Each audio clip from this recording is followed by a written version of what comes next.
Yes. Thank you, Chair. Good morning, Mr. Mayor. Now, there are many things you said in your oral report about what's going on in the last week, and particularly of note was your support for the organisation called Black Lives Matter. Now, I'm sure we agree with that as a phrase, and of course, most people would agree that all lives matter, whether they're black, white, brown, or any other colour. But Black Lives Matter is an anarchist and a Marxist organisation that wants to defund the police. Now, as you're in charge of the police in London, why are you supporting an organisation that wants to defund the police? I think you're conflating organisations with movements and the cause. And I support fully the Black Lives Matter movement. I don't support individual organisations that you refer to. I'm quite clear. The police need more funds, not less. So I'm not in favour of defunding the police. I spent the last 4 years campaigning to get a decent funding from the government and to reverse their cuts. The evidence from the last 10 years is the only people defunding the police are the Conservative government. Well, I'm glad to hear that you don't want to defund the police, but, whether it's a movement or an organisation, the aims of this movement are to defund the police, and they have another set of aims as well that are very, very much on the far left Marxist side of politics. Another one of their aims is they want to disrupt the natural nuclear family, which would cause chaos in society. That is part of the movement. Do you support that aim as well, Mr. Mayor? Chair, the question is, do I want to, inverted commas, disrupt the nuclear family? And the answer is probably no, isn't it?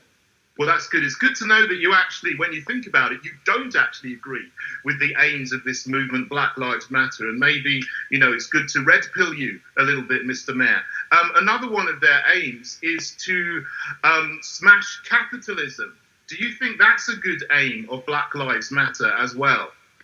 I think the premise of these questions are based upon misunderstandings about what Black Lives Matter movement is about. And what I'd say respectfully to the movement is just to look into what Black Lives Matter movement is about and the history of the Black Lives Matter movement, which began before George Floyd's brutal killing that was videoed and seen across the world. It's the racism, the discrimination and the inequality that black people face, not just in Minnesota, Minneapolis and the USA, but around the world as well, but also the fact that our city has benefited hugely from slavery and the legacy of slavery. Indeed, both you and I were paying off in our taxes reparations to slave owners who freed slaves 200 years ago. And what Black Lives Matter, the movement, is about is recognising that still in 2020 there is racism, inequality and discrimination. And I know that others who are clearly trying to find ulterior motives for Black Lives Matter to denigrate the organisation should reflect why it is they feel so strongly of being resistant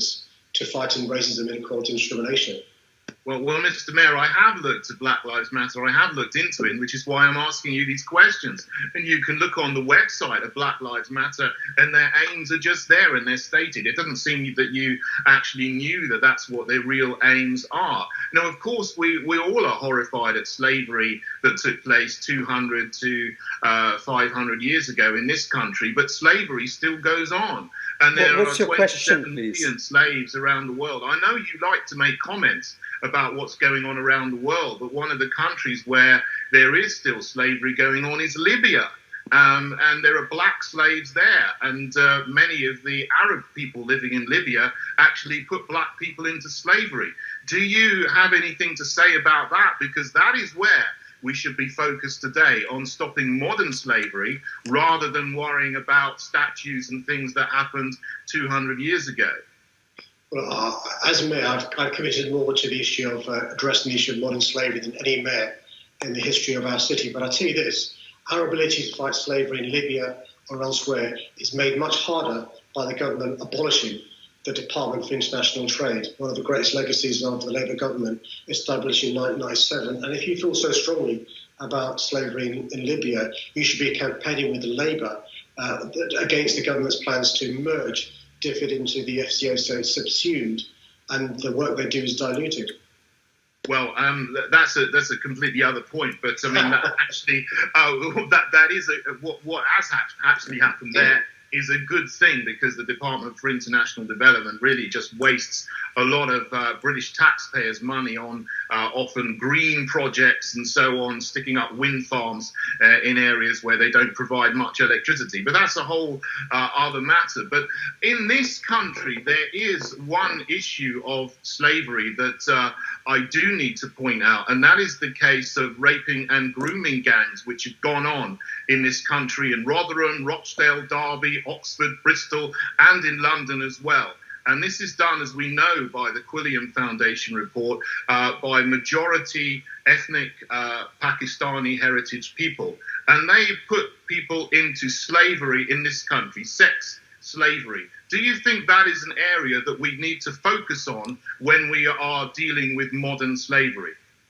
I think some of the prosecutions brought by the chief prosecutor, as it was then, Nazir Afzal, who, according to my basic knowledge about Islam and Pakistan, I think it's of Pakistani origin and Islamic faith, good example of a chief prosecutor using his values to good stead in relation to bringing prosecutions against the groomers and stuff. And I'm really proud of any prosecutions being brought where people who are guilty of these heinous crimes are brought to book. I think it's really important for the full force of the laws to be brought against anybody committing these sorts of heinous criminal offences, as indeed all serious criminal offences, particularly against women and girls.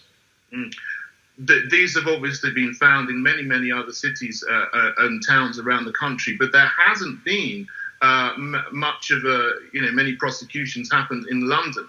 But, obviously, as the police commissioner for Northumberland said, this is happening anywhere, and the only reason why it's not being found is that people aren't looking.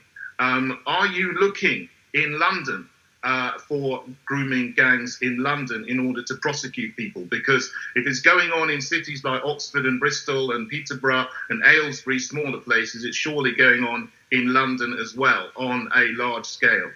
Can I just be clear, Chair? Is the inference that because of my faith or my ethnic origin, I'm not seeking to follow these crimes? No, I'm asking you because you're the Police and Crime Commissioner. Assembly Member Kurten, I think you're pretty much drifting now onto drifting off the subject itself. So can I just ask you to stick to the topic and ask a relevant question, please? Well, Chair, I mean, I was originally asking about Black Lives Matter, and then the Mayor started talking about slavery, and the questioning has developed. Yeah, but you're still going off the tangent now, so can you please be cautious about that and not ask... Okay, well, Chair, if you want to disallow my question, that's your prerogative. Well, I will use that then. Thank you very much. I'm going to move on now to the questions to the Mayor on the priority order. The first question is number 1754